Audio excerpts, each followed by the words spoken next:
প্রধানমন্ত্রী তারেক রহমানকে বরণে প্রস্তুত যশোর। জেলা জুড়ে সাজ সাজ রব। খাল খনন কর্মসূচি থেকে শুরু করে হাসপাতাল উদ্বোধন এবং জনসভায় ভাষণ দেবেন সরকার প্রধান।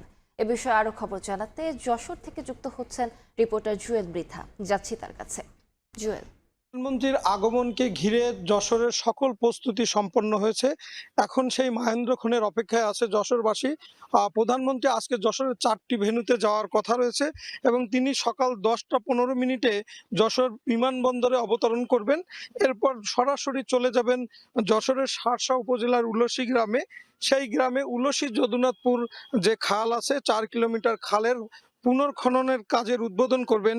এই খালটি 1976 সালে তার পিতা শহীদ রাষ্ট্রপতি জিয়াউর রহমানের হাতে খনন হয়েছিল এবং দীর্ঘদিন এই খালটি সংস্কার না হয় ওই অঞ্চলে যে লক্ষ্য নিয়ে এই খালটি খনন করা হয়েছিল সেই লক্ষ্য চ্যুত হয় এবং ওই অঞ্চলের আবাদি জমিগুলো ক্ষতিগ্রস্ত হয়। সেই দিকটি বিবেচনায় বিএনপি সরকার রাষ্ট্র ক্ষমতায় আসার পর সারা দেশে যে খাল খননের কর্মসূচি নিয়েছিল তারই অংশ হিসেবে এই খালটিও নতুন করে খননের উদ্যোগ নেওয়া হয়েছে এবং প্রধানমন্ত্রী সেখানে খাল খননের উদ্বোধন কর্মসূচি শেষে একটি সুধী সমাবেশে যোগ দিবেন এবং 4টি ভেন্যুতে যাওয়ার কথা থাকলেও আমরা শেষমেশ জেনেছি যে তার সফরসূচিতে কিছুটা পরিবর্তন এসেছে।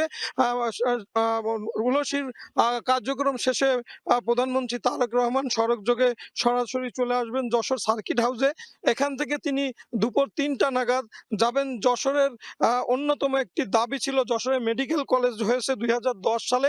এই কলেজটির স্বপ্নদ্রষ্টা ছিলেন সাবেক প্রধানমন্ত্রী খালেদা জিয়া এবং তার সময়কালে কিন্তু এই কলেজের প্রস্তাবনা আসে এবং জমি অধিগ্রহণ হয়। এরপরে দীর্ঘ সময় 2010 সালে মেডিকেল কলেজের যাত্রা শুরু হলেও হাসপাতাল কলেজের যে প্রাণ হাসপাতাল সেই হাসপাতালটা কিন্তু দীর্ঘ 17 বছরে নির্মাণ হয়নি। এই দাবির প্রেক্ষিতে নির্বাচনের আগে তারেক রহমান বলেছিলেন যে যশোরের এই দাবিটি তিনি পূরণ করবেন এবং এই সফরেই তিনি সেই হাসপাতাল নির্মাণ কাজের উদ্বোধন করবেন। এরপর সরাসরি তিনি চলে আসবেন যশোরের ঈদগাহ ময়দানে জনসভায় এবং এই জনসভায় তিনি যশোরের মানুষের উদ্দেশ্যে ভাষণ দেবেন। যশোরের মানুষের অনেক দাবি দেওয়া আছে যেগুলো তার কাছে উপস্থাপন করা হয়েছে। আশা করা হচ্ছে যে তিনি এই জনসভায় যশোরের দাবি দেওয়াগুলোর উপরে নতুন দিক নির্দেশনা বা নতুন রূপরেখা দেবেন, নতুন করে প্রতিশ্রুতি দেবেন। এবং আজকে আবহাওয়ার অবস্থা কিন্তু একটু বিরূপ। এখন সমগ্র যশোরে প্রচন্ড মেঘ, তারপরও আশা করা যাচ্ছে যে একটি ভালো জনসভা হবে।